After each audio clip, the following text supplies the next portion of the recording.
क्या भारत में पहले ही दस्तक दे चुका था ओमिक्रॉन? सुलग रहे सवाल, टेंशन में मोदी सरकार। अमेरिकी राष्ट्रपति जो बाइडेन के सलाहकार और जाने माने संक्रामक रोग विशेषज्ञ डॉक्टर एंथनी फाउची ने ओमिक्रॉन को लेकर हाल में जो बात कही थी वह भारत के संदर्भ में भी सही प्रतीत होती दिख रही है।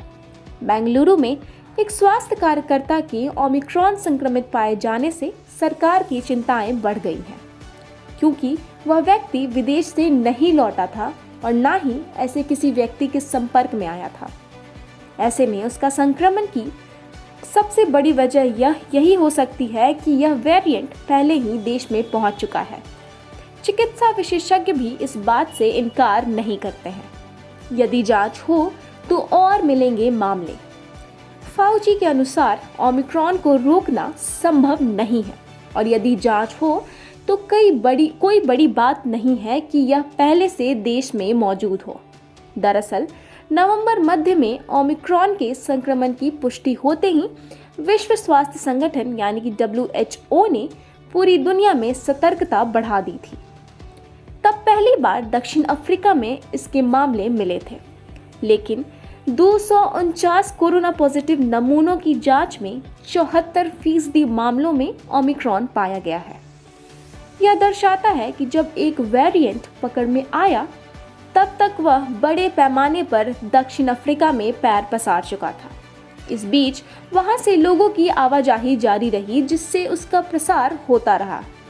यही कारण है कि पिछले 10 दिनों के दौरान जब इस वेरिएंट की निगरानी तेज हुई तो 30 देशों में इसके मामले पकड़ में आ चुके हैं। रोजाना बढ़ रहे मामले। वर्धमान महावीर मेडिकल कॉलेज की कम्युनिटी मेडिसिन विभाग के प्रमुख डॉक्टर जुगल किशोर ने कहा कि बेंगलुरु में जिस प्रकार से स्थानीय नागरिक में इस वेरिएंट की पुष्टि हुई है वह यही दर्शाता है कि देश में इसकी एंट्री हो चुकी थी। देश में रोजाना 10,000 नए संक्रमित आ रहे हैं। यदि इनमें से ज़्यादा मामलों की जीनोम सीक्वेंसिंग की जाए तो कई और ओमिक्रॉन संक्रमित मिल सकते हैं। सिर्फ 5% की ही जीनोम सीक्वेंसिंग। NCDC के प्रमुख सुजीत के सिंह कहते हैं कि जुलाई के पहले तक देश में कई वेरिएंट आ रहे थे, जिनमें अल्फा के 9, बीटा के 0.44, गामा के 0.004, डेल्टा के 63 तथा AY 25 तक के 17 और कप्पा के 11% मामले दर्ज किए गए थे। इसके बाद सिर्फ डेल्टा और उससे परिवर्तित हुए AY के मामले ही दर्ज किए गए हैं तथा पहली बार गुरुवार को 2 मामले ओमिक्रॉन के मिले हैं। लेकिन जितने भी कोरोना संक्रमित मामले मिलते हैं उसके 5% की ही जीनोम सीक्वेंसिंग करने के प्रावधान है। सच्चाई यह है कि इतनी जांच हो ही नहीं पाती है। प्रतिमाह 3 लाख मामले देश में आ रहे हैं। इस प्रकार 15,000 नमूनों की जीनोम सीक्वेंसिंग प्रतिमाह होनी चाहिए, लेकिन इससे आधे ही होते हैं। ज़्यादा प्रभाव देश पर नहीं होगा। इस बीच स्वास्थ्य मंत्रालय ने 2 महत्वपूर्ण बातें कही हैं।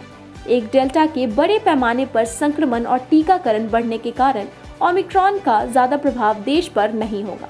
दूसरे, इसके बचाव के लिए जो रणनीति डेल्टा के लिए अपनाई गई है वही अब भी काम आएगी। बता दें कि देश में 85% वयस्क आबादी को एक और करीब 50% को दोनों टीके लग चुके हैं। AGTV bureau.